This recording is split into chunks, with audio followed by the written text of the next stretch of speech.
Alexei, so thanks a lot for being with us from Chisinau. And we were following two cases of the high-profile arrest with the current mayor of Chisinau and as well the politicians from the Liberal Democratic Party, Chiril Lucinschi. In both of the cases, there were talks about the corruption in banking sphere and in some kind of municipal governance. But what is interesting that both politicians who are arrested are representing a Moldovan opposition. So really, what we need to know about those cases, can you explain to us? Yeah, indeed, there are two cases and they should be taken separately. In case of Chiril Lucinschi, former member of the parliament and one of the leaders of Liberal Democratic Party, which was a governing party for a number of years and now is in opposition, as you said, correctly. In this case, in my opinion, we see the clear and open attack on a party who is trying to oppose to what is going on to Moldova now, first, and second, that is a clear attack on the free media, because Chiril Lucinschi is the founder and by recently the owner of an opposition TV channel, TV7, which now is administrated by a group of independent journalists. So, in my opinion, that is an attempt. We speak about the exponents of Liberal Party, who is not an opposition party for the moment. They declared that they are leaving the ruling coalition, but up to now they were the part of the governing coalition. A number of representatives of this Liberal Party, including the mayor of Chisinau, Dorin Chirtoaca, were arrested. And investigations against them have started. We also cannot speak about the real delivering of the justice, because about the illegalities and the crimes in the municipal office of Chisinau, the people knew and the press were spoken about that years ago. So why the prosecutors and the police started to work now? The explanation is that the liberals ceased to be the comfortable partners of Plahotniuc. Plahotniuc is the leader of Democratic Party, is a Moldovan tycoon, oligarch, who, as everybody thinks in Moldova, control the state or state institutions in Moldova, including the justice, media, independent agencies, almost everything. So the Plahotniuc now has chosen in favor of the new partners, and we speak here about the Party of Socialists, the party whose leader is the President of Moldova, Dodon. Alexei, I'd like to interfere really to clarify that that's exactly becoming extremely confusing for the foreign audience, because Moldova has the new president who is Igor Dodon and who considered to be have this pro-Russian views. He had been the only leader who traveled to Moscow for the victory parade, for instance.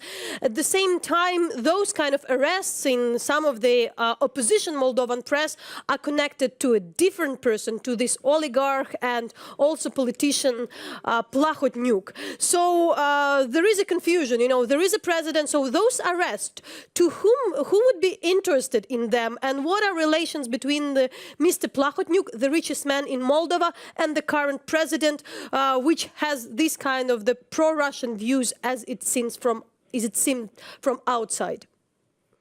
The arrest will benefit normally the Plahotniuc, who, in my opinion, consolidate its power in Chisinau, eliminating, destroying the forces which theoretically or practically can fight the authoritarian tendencies in Moldova. And of course, this benefits also the socialists and Dodon, Igor Dodon, who is the president of Moldova, being elected by, in my opinion, by anti-constitutional procedure, but that is another topic. So benefit the socialists also because they would like to divide the country or the spheres of the influence between these two parties, Democratic Party and Socialist Party, which means and show to everybody once again that Plahotniuc, for example, has no political preferences and he can easily and quickly shift from pro-European slogans to pro-Russian slogans. And it also shows that Dodon is not, let's say, a real politician. He is an opportunist who can speculate on whatever. Also to mention, you know, there were people arrested. They represent some kind of opposition or the opponents of the current political strongholders.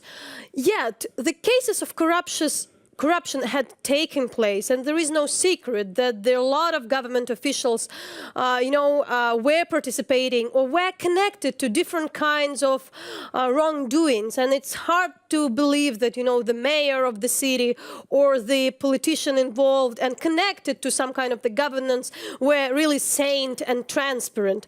So really, what would you... And also there was another case, case of this called Landromat recently. So there is some kind of the movement to arrest the people regarding the, regarding this some kind of the level of corruption.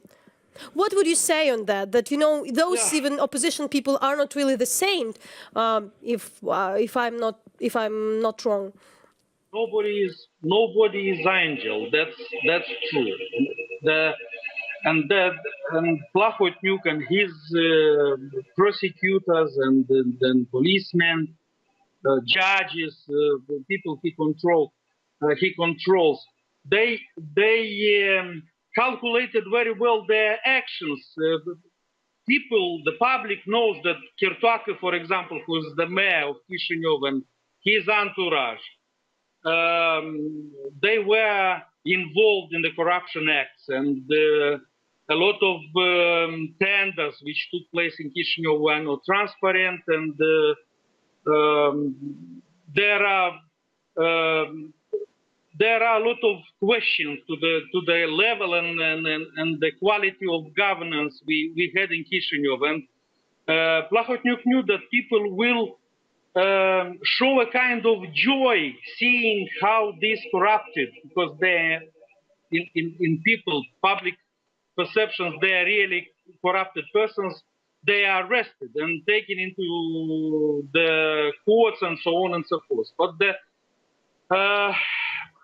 But for the democracy and for the good governance in Moldova, that is almost nothing, because the justice should act not on the order of an oligarch or on the order of the clan which control everything in Moldova, but should act being conducted by the law. So if in case we would have the independent justice, the first door the prosecutors would have been knocked at would have been door of Plahotniuc and his entourage, because Plahotniuc is perceived and being considered the person who have been and is involved in the most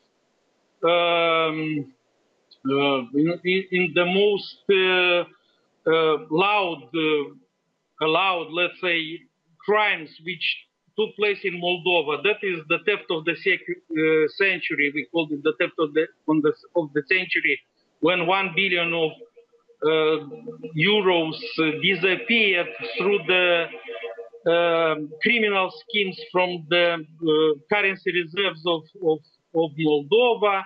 We had a series of riders' attack on the banking system, and the banking system being one of the best in the former Soviet Union 10 years ago. Now he is on the threshold of disappearance and this, or let's say a serious crisis.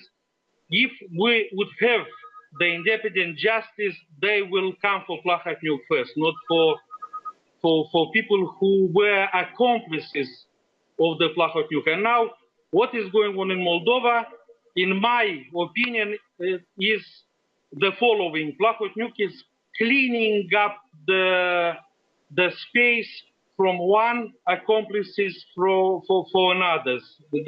He invites another accomplices to continue to do what he did so far in Moldova.